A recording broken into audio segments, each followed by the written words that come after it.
Hi, this is Anil and welcome to the video tutorial for the Learning Lad on C++ programming. So in this tutorial we're going to learn about the break statement in C++. So this break statement has two uses in C++.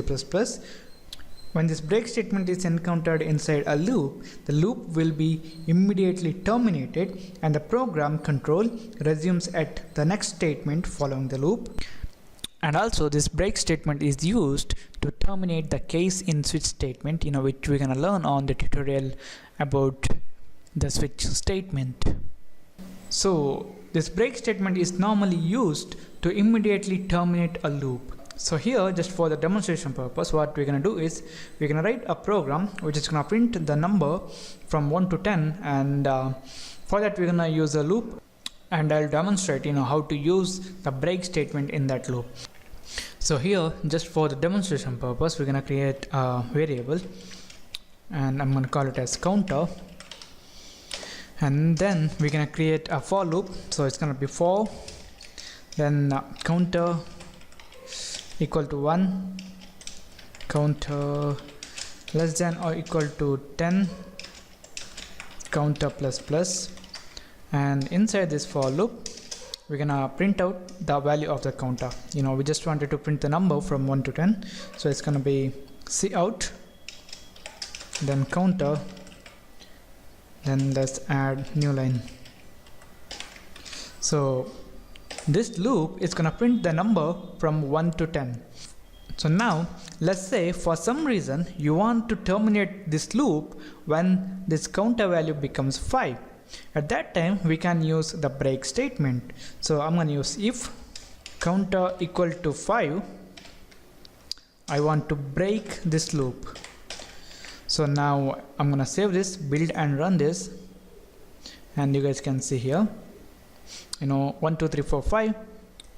That's because when this counter value was less than 5, this if was producing false, and that's why this break statement was not executed. And when this counter value become 5, it just printed the value 5 here, and then this condition satisfied and this break is executed. So when this break statement is executed in a loop, that particular loop will be terminated immediately, and the execution of the program will be continued from the next line after the loop. After this loop, if we have any statement here, that will be executed when this break is executed inside this loop. And the next thing is about the break statement inside a nested loop. A nested loop is nothing but a loop inside another loop.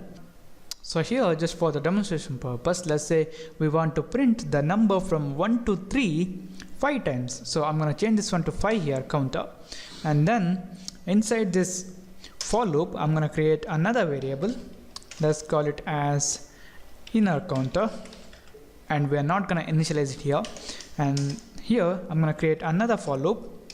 So it's going to be for inner counter equal to 1, inner counter is less than or equal to 3. That's because we want to print the number from 1 to 3, and inner counter plus plus. So here we just want to print the number from 1 to 3 5 times. So inside this cout, okay, I'm gonna remove this cout statement in the outer for loop, and it's gonna be cout inner counter, and then let's add end line. That's it. I'm gonna save this. Let's run it to make sure that it's producing properly. 1 2 3 1 2 3 1 2 3 1 2 3 1 2 3. So here this program is now producing the numbers from 1 to 3 5 times. So now let's say when this value becomes 2, we want to terminate the inner loop. If inner counter is equal to 2, we want to break it. So now I'm going to save it, build and run this. So now you guys can see we got 1 2 1 2 1 2 1 2 1 2 5 times. That's because what happened here is when this inner counter value was less than or equal to 2, it just printed out 1, and then when it became 2, it just printed out the value 2, and then this if statement satisfied, and that's why this break is executed and this for loop is terminated immediately, and the statement after this for loop is executed.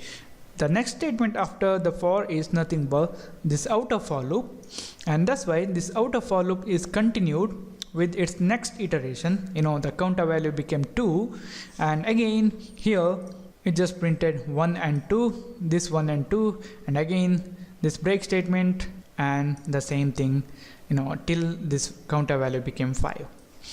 So this break statement in a C++ program is normally used for the immediate termination of the loop, and it's also used in the switch statement to terminate the case.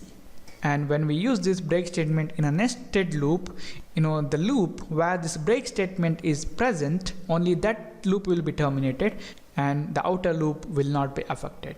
So this is it, guys. This is about the break statement in C++. Thank you for watching, and don't forget to subscribe, like my Facebook page at facebook.com/learninglad, and I'll see you in the next tutorial.